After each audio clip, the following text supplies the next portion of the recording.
പക്ഷേ അന്ന് ജിജിയെ കണ്ടില്ലായിരുന്നെങ്കിൽ ഞാൻ ഈ പേടിച്ചിട്ട് തന്നെ ക്യാൻസർ എന്ന് പേടിച്ചിട്ട് തന്നെ ഞാൻ മരിച്ചുപോയേനെ. യേശു ദൈവമാണ് എന്ന ഒരു ബോധ്യം എനിക്ക് കിട്ടി. അങ്ങനെ ഞാൻ യേശുവിനെ ദൈവമായി സ്വീകരിച്ച് ക്രിസ്ത്യാനിയായി. ഞാൻ ജീവിതത്തിൽ സ്കൂളിൽ പോയിട്ടില്ല. ഈ മാസ് എമൗണ്ട് ഓഫ് ഇൻഫർമേഷൻ കിട്ടുന്ന ഇടമാണ് സോഷ്യൽ മീഡിയ എന്ന് പറയുന്നത്. ജമീമയുടെ ജയത്തിൽ മൊത്തം ഭാരതം, പ്രത്യേകിച്ചും കേരളം മൊത്തം ജയമത്തരായി ഇരിക്കുമ്പോഴാണ് നമ്മുടെ ജിജി മാരിയുടെ കുടുംബ തകർച്ച കണ്ട് എല്ലാവരും അതിലേക്ക് എത്തി നോക്കാൻ തുടങ്ങിയത്. എല്ലാ ചാനലുകാരും ഒരുപോലെ അവരെക്കുറിച്ച് സംസാരിച്ചു. ഹിന്ദുക്കൾ, മുസ്ലിങ്ങൾ, ക്രിസ്ത്യാനികൾ, പെന്തക്കോസുകാർ, പ്രത്യേകിച്ചും അച്ഛന്മാർ, പാസ്റ്റർമാരൊക്കെ അവരെക്കുറിച്ച് സംസാരിച്ചു. എന്നാൽ ഞങ്ങൾക്ക് അതിനുള്ള സമയം കിട്ടിയില്ല. ഇപ്പോൾ കിട്ടിയപ്പോൾ ഞാൻ ശ്രദ്ധിച്ചപ്പോൾ ഞങ്ങൾ നോക്കിയത് മൊത്തം ഏതെങ്കിലും ഒരു വ്യക്തി, പ്രത്യേകിച്ചും ക്രിസ്ത്യാനികളായവർ, ആത്മതലത്തിൽ നിന്നുകൊണ്ട് അതിനെ വീക്ഷിക്കുവാനോ അതിനെ മനസ്സിലാക്കുവാനോ കഴിഞ്ഞിട്ടുണ്ടോ, അവർ ഏത് രീതിയിലാണ് സംസാരിച്ചതെന്നാണ് ഞങ്ങൾ ശ്രദ്ധിച്ചത്. അല്പസ്വല്പമെങ്കിലും നമ്മുടെ പാസ്റ്റർ ഫിനി ആസാദി ചാനൽ കുറച്ചൊന്ന് സംസാരിച്ചിട്ടുണ്ട്. ആദർശമണ്ഡലത്തിൽ ആദർശലോകത്ത് സംഭവിക്കുന്നത് സ്വർഗത്തിലെ ദൈവത്തിന് മാത്രമേ അറിയുള്ളൂ. പിന്നെ വെളിപ്പാടുള്ള ദൈവമക്കൾക്ക് അത് കാണാൻ പറ്റും, അവർക്കത് മനസ്സിലാക്കാൻ പറ്റുകയുള്ളൂ. ഗലാത്യ ലേഖനത്തിൽ പൗലോസ് ചോദിക്കുന്ന ഒരു ചോദ്യമാണ്, ആ ബുദ്ധിയില്ലാത്ത ഗലാത്യരെ നിങ്ങളെ ശുദ്ധം ചെയ്ത് മയക്കിയതാണ്. ആ വാക്യമാണ് ഈ രണ്ട് വീഡിയോകൾ കണ്ടപ്പോൾ, അല്ലെങ്കിൽ പുറത്തുവിട്ട വീഡിയോകൾ കണ്ടപ്പോൾ എന്നെ മനസ്സിലേക്ക് വന്നത്. ഈ ജിജിയെയും മാരിയെയും ആരാണ് ശുദ്ധം ചെയ്ത് മയക്കിയത്? ബുദ്ധിയില്ലാത്ത ഗലാത്യരെന്നും ശുദ്ധം ചെയ്ത് മയങ്ങിയിരിക്കുന്ന രണ്ട് വ്യക്തികളെന്നും ആ കുടുംബത്തെ നോക്കി ഇദ്ദേഹം പറയാനുള്ള ഒരേ ഒരു കാരണം, പരാതിയിൽ മാരിയോയ്ക്ക് ജാമ്യം കിട്ടുമെന്നും ജാമ്യം കിട്ടിയതിനു ശേഷം ജിജിക്കെതിരെ പത്രസമ്മേളനം നടത്തി മാരിയോ ആഞ്ഞടിക്കുമെന്നുമാണ് ഒരു വാർത്ത. സ്വന്തം മുഖം രക്ഷിക്കാൻ വേണ്ടി അവരുടെ കുടുംബത്തിന്റെ കുറവുകൾ, സ്വന്തം ഭാര്യയുടെ നഗ്നത സമൂഹത്തിൽ വന്ന് വിളിച്ചു പറയാൻ കാണിക്കുന്ന ആ മനസ്സിനെ അവിവേകം എന്ന് മാത്രമാണ് തിരുവചനം വിശേഷിപ്പിക്കുന്നത്. വർഷങ്ങളായി അവർ നേടിയെടുത്ത അംഗീകാരം, ബഹുമാനം, അതുപോലെ മാന്യത സകലതും സ്വന്തം വാക്കുകൾ കൊണ്ട്, സ്വന്തം പ്രവൃത്തികൾ കൊണ്ട് കെടുത്തിക്കളയുമ്പോൾ അതിനെ ബുദ്ധിമാന്ദ്യത എന്നല്ലാതെ എന്താണ് പറയേണ്ടത്? ശുദ്ധം ചെയ്ത് മയക്കി എന്ന് പറയുമ്പോൾ അതിന്റെ അർത്ഥം കുറച്ചുകൂടെ സിംപ്ലിഫൈ ചെയ്ത് പറഞ്ഞു കഴിഞ്ഞാൽ, അനസ്തേഷ്യ നമ്മുടെ ബുദ്ധി ആരും മരവിപ്പിച്ചതുപോലെ ആരോ നമ്മുടെ ബുദ്ധിയെ മരവിപ്പിച്ചിട്ട് അതിനെ കൺട്രോൾ ചെയ്യുന്നു. പിന്നെ പറയുന്നതും ചെയ്യുന്നതും പ്രവർത്തിക്കുന്നതും നമ്മൾ സ്വയമേ അല്ല. ഞങ്ങൾ നയിക്കുന്നതാണ് ഏറ്റവും ഭംഗിയായ കുടുംബജീവിതം, ഞങ്ങളാണ് മാതൃകാ ദമ്പതികളെന്ന് പറഞ്ഞ് മുൻപോട്ട് വരുവാൻ ആരും തന്നെ ധൈര്യപ്പെടുമെന്ന് ഞങ്ങൾക്ക് തോന്നുന്നില്ല. ഞങ്ങളുടെ മമ്മി പറയുന്നത് പോലെ കൂടെ കിടന്നാലേ രാപ്പനി എന്താണെന്ന് അറിയുള്ളൂ. പലരും പകൽ മാന്യന്മാരാണ്. രാത്രിയിൽ അവർ കുടുംബത്തോട് ചേർന്ന് നിൽക്കുമ്പോൾ മാത്രമേ അവരുടെ രഹസ്യ സ്വഭാവങ്ങൾ നമുക്ക് മനസ്സിലാവുകയുള്ളൂ. പെന്തക്കോസ്റ്റിൽ ഇങ്ങനത്തെ സ്വഭാവങ്ങളൊന്നുമില്ല, യാതൊരു കുഴപ്പമില്ല എന്നാണ് നിങ്ങൾ കരുതുന്നത്? ദാ കേട്ടുള്ളൂ. ഇത് ജിജിയുടെയും മേരിയുടെയും കാര്യമായിട്ട് മാത്രം എടുക്കണ്ട. ഞാൻ ഒരുപാട് പാസ്റ്റേഴ്സിന്റെ ഫാമിലി ലൈഫ് ഇടപെട്ടിട്ടുണ്ട്, ശരിയാക്കിയിട്ടുണ്ട്. ഒരുപാട് പേരുടെ കേസ് ഞാൻ ക്ലോസ് ആയിട്ട് മനസ്സിലാക്കിയിട്ടുണ്ട്. ഇതിനകത്തൊക്കെ തകർച്ചകളാണ്. വിശ്വാസികളുടെ കാര്യം ഭയങ്കര അപകടകരമാണ്. അതുപോലെ തന്നെ പാസ്റ്റേഴ്സിന്റെ ഇടയിൽ ഉണ്ട് എന്ന് പറയുമ്പോൾ വേദനാജനകമാണ്. പാസ്റ്റേഴ്സിന്റെ ഒക്കെ പിടിവാശി എന്ന് പറയുന്ന ഒരു രക്ഷയില്ലാത്തതാണ്. ഞാൻ പറയുന്നതാണ് ശരി. ഇവരൊക്കെ ആര് ബോധപ്പെടുത്തും? ആർക്കാണ് പറഞ്ഞ് മനസ്സിലാക്കി കൊടുക്കാൻ കഴിയുക? ഇത് സദാ വിശ്വാസികളുടെ ഇടയിലും ഇഷ്ടം പോലെയാണ്. ഈ വിട്ടുവീഴ്ച എന്ന് പറയുമ്പോൾ നമ്മൾ ഏതെങ്കിലും സാക്രിഫൈസ് ചെയ്യണമെന്നല്ല, തിരുവെടുത്തുകളെ മനസ്സിലാക്കാനുള്ള സുബോധമെങ്കിലും നമുക്കുണ്ടാവണം. ഭർത്താക്കന്മാരൊക്കെ പറയാറുണ്ട്, അല്ലെങ്കിൽ കുടുംബനാഥന്മാർ പറയാറുണ്ട്, എന്റെ കുടുംബം ഞാൻ നല്ല ഇതിലാണ് പോകുന്നത്. ഭാര്യയോട് സംസാരിക്കുമ്പോൾ പറയും എന്തോ ചെയ്യാനാണ്. മക്കളോട് ചോദിക്കുമ്പോൾ അവർ പറയും ഇയാൾക്ക് വട്ടാണ്, പക്ഷെ ഇയാളെ എല്ലാം ഒത്തുപോകുന്നതാണ്. അപ്പോൾ അത്തരത്തിൽ തമ്മിൽ മനസ്സിലാകാത്തത് കൊണ്ടാകാം ഒത്തുപോകുന്നത് പോലെ അങ്ങ് പോകുന്നത്. സഹിക്കുകയും സഹകരിക്കുകയും ചെയ്യുന്നത് കൊണ്ടാകാം ഒത്തുപോകുന്നത്. സഹിക്കാൻ വയ്യാത്തൊരു സാഹചര്യം വരുമ്പോൾ സെറ്റപ്പ് ബോക്സ് അല്ല, ടെലിവിഷൻ തന്നെ തടിച്ചെന്നിരിക്കും. അങ്ങനെ പോകുന്നത് അഡ്ജസ്റ്റ്മെന്റ് ആണ്. ഭാര്യ സഹിക്കുന്നത് കൊണ്ട് കുടുംബം അഡ്ജസ്റ്റ് ആയി പോകുന്നു, ഭർത്താവ് സഹിക്കുന്നത് കൊണ്ട് കുടുംബം അഡ്ജസ്റ്റ് ആയി പോകുന്നു, പിള്ളേര് സഹിക്കുന്നത് കൊണ്ട് കുടുംബം അഡ്ജസ്റ്റ് ആയി പോകുന്നു. എന്നിട്ട് നമ്മൾ പുറത്തിറങ്ങി മുഖമൊക്കെ തുറച്ച് കാണിച്ച് എന്റെ കുടുംബം സൂപ്പർ കുടുംബമാണെന്ന് പറഞ്ഞ് നമ്മൾ നടക്കുകയാണ്. ഇനിയും നമുക്ക് കാര്യത്തിലേക്ക് വരാം. ഇത്രയും നേരം ഞങ്ങൾ പറഞ്ഞത് മൊത്തം മുഖവിര മാത്രമായിരുന്നു. അതിനു മുൻപ് ഒരു കാര്യം എന്ന് പറഞ്ഞുകൊള്ളട്ടെ. ദൈവത്തിന്റെ വചനം പറയുന്ന പോലെ ആർക്കെങ്കിലും പേടിയും ഭയവും ഒക്കെ ഉള്ളവരുണ്ടെങ്കിൽ ഗിലെയാദ് പർവ്വതം വിട്ടുമാറട്ടെ. പണ്ടൊരിക്കൽ ഒരാളിനോട് ഞങ്ങളുടെ ഒരു വീഡിയോ കണ്ടിട്ട് പറഞ്ഞു, ചേച്ചി എന്തിനാ എപ്പോഴും ഈ പിശാചിന്റെ കാര്യവും സാത്താന്റെ കാര്യമൊക്കെ പറഞ്ഞ് മനുഷ്യരെ ചുമ്മാ അത് പേടിപ്പിക്കുന്നത്? ദൈവത്തിന്റെ വചനം പറയുന്നു, പിശാചിന്റെ പ്രവർത്തികളെ അഴിക്കുവാനാണ് കർത്താവ് യേശു ക്രിസ്തു ഈ ഭൂമിയിൽ പ്രത്യക്ഷനായത്. അതുകൊണ്ട് പിശാചിന്റെ പ്രവർത്തികൾ എന്തെന്നറിഞ്ഞെങ്കിൽ മാത്രമേ അവനോട് എതിർക്കുവാൻ കഴിയുകയുള്ളൂ. അല്ലാത്ത ജീവിതമല്ല അന്ധമായ ജീവിതം എന്നാണ് ഞങ്ങൾ മനസ്സിലാക്കുന്നത്. അതുകൊണ്ട് ആദ്യമേ തന്നെ പറയുന്നത്, കേൾക്കാൻ പേടിയുള്ളവർ ദയവ് ചെയ്ത് ഈ വീഡിയോ സ്കിപ്പ് ചെയ്ത് പോവുക. പലരും പറയുന്നത് പിശാചിനെ ഗ്ലോറിഫൈ ചെയ്യുന്നു, പിശാചിന്റെ ബലം എടുത്ത് കാണിക്കുന്നു. അതൊന്നുമല്ല. ഞങ്ങൾ ചെയ്യുന്നത് എന്താണെന്ന് ചോദിച്ചു കഴിഞ്ഞാൽ, പിശാചിന്റെ പ്രവർത്തികൾ അറിയിച്ചുവെങ്കിൽ മാത്രമേ അതിനെ മനസ്സിലാക്കി അതിനോട് പോരാടാൻ പറ്റത്തുള്ളൂ. അല്ലാതെ ഇരുട്ടത്ത് കിടന്ന് യുദ്ധം ചെയ്യുന്നത് പോലെ ആയിത്തീരും ക്രിസ്തീയ ജീവിതം എന്ന് പറയുന്നത്. പിശാചും ആഗ്രഹിക്കുന്നത് അത് തന്നെയാണ് കേട്ടോ. എൻ്റെ കാര്യങ്ങളൊന്നും ആരും അറിയരുത്, ആരും ട്രിക്ക് മനസ്സിലാക്കി തന്ത്രം മനസ്സിലാക്കി എന്നോട് യുദ്ധം ചെയ്യാൻ വരരുത്. അതുകൊണ്ട് ഇങ്ങനെയൊക്കെ ചില പറച്ചിലുകൾ പറഞ്ഞു കഴിഞ്ഞാൽ ആരും നമ്മളെക്കുറിച്ച് പറയുകയല്ല. എനിക്ക് തന്ത്രപൂർവ്വം എനിക്ക് പാതാളത്തിലേക്ക് കുറച്ച് ആടുകളെ സമ്പാദിക്കാമെന്നുള്ള രീതിയിലാണ് പിശാചും ഇങ്ങനെയൊക്കെ കാര്യങ്ങൾ പുറത്തു കൊണ്ടുവരുന്നത്. എന്നാൽ വ്യക്തമായും ദൈവം ഞങ്ങൾക്ക് തന്ന കൃപയ്ക്കനുസരിച്ച് ദൈവം ഞങ്ങളെ പഠിപ്പിച്ചത് വ്യക്തമായി ഈ ചാനലിലൂടെ പുറത്തു പറയുവാനാണ് ഞങ്ങൾ ക്രിസ്തുവിൽ ആഗ്രഹിക്കുന്നത്. ഇനിയും ജിജി മാരിയോ എന്ന ദമ്പതികളുടെ തുടക്കം എവിടെയാണെന്നുള്ളത് നമുക്ക് നന്നായിട്ട് അറിയാം. മാരിയോ എന്ന് പറയുന്ന ബ്രദർ, മാരിയോ ജോസഫ് എന്ന പേര് സമ്പാദിച്ചു. സമ്പാദിക്കുന്നു.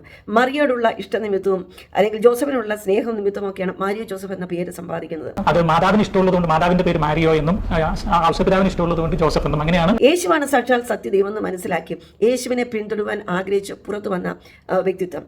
യേശുവിനെ കുറിച്ച് അറിയുക മാത്രമല്ല, അറിഞ്ഞ സത്യം മറ്റുള്ളവരെ പഠിപ്പിക്കുവാൻ പ്രഗത്ഭനായ മനുഷ്യൻ. 5 പൈസയ്ക്ക് വിദ്യാഭ്യാസമില്ലെങ്കിലും 7 തുടങ്ങി 10 ഭാഷകളെ നന്നായി കൈകാര്യം ചെയ്യുവാൻ അറിയാവുന്ന വ്യക്തിത്വം. സുവിശേഷ വേല ചെയ്യുന്നത് നിമിത്തം സ്വയമേ ഒരു ജോലിയില്ലാത്തവൻ, മതം വിട്ട് പുറത്തു വന്നത് നിമിത്തം സ്വന്തം മാതാവോ പിതാവോ ഇല്ലാത്ത ഒരു അനാഥൻ. മാത്രമല്ല, കൂനിന്മേൽ കുരു എന്ന് പറയുന്നത് പോലെ തൊണ്ടയ്ക്ക് ഒരു ക്യാൻസർ വന്നു. അത് 1 അല്ല 2 പ്രാവശ്യം കീറി.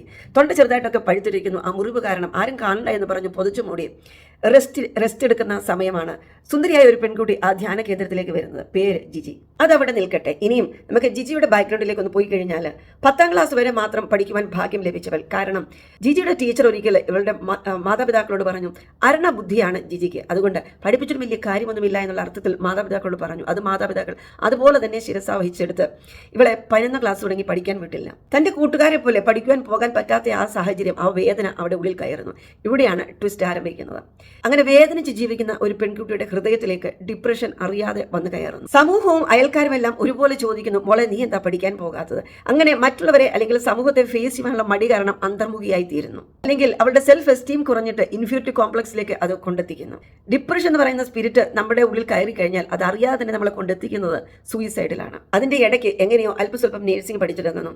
എന്നാൽ ഉറങ്ങുവാൻ കഴിയാതെ ആ വേദന കാരണം, ആ മനസ്സിന്റെ വേദന കാരണം ഉറങ്ങുവാൻ കഴിയാതെ സ്ലീപ്പിംഗ് പില്ലുകൾ ഉപയോഗിക്കുന്നു. മരിക്കുന്നെങ്കിൽ മരിച്ചോട്ടെ എന്നുള്ള രീതിയിൽ തന്നെയാണ് അതിനെക്കുറിച്ച് വലിയ അറിവില്ലാതെ സ്ലീപ്പിംഗ് പില്ല് എടുക്കുന്നത്. അങ്ങനെ ഇരിക്കുമ്പോഴാണ് ഈ മാരിയോ ആയിരിക്കുന്ന ധ്യാന കേന്ദ്രത്തിലേക്ക് കയറി വരുവാനിടയായി തീർന്നത്. ഇദ്ദേഹത്തിന്റെ വചന പ്രഘോഷണവും ഇദ്ദേഹത്തിന്റെ വാക്കുകൾ വെച്ചുള്ള ആ സാമർഥ്യമൊക്കെ കണ്ടപ്പോൾ അറിയാതെ ഈ പെൺകുട്ടി അദ്ദേഹത്തെ ഇഷ്ടപ്പെട്ടു പോകുന്നു.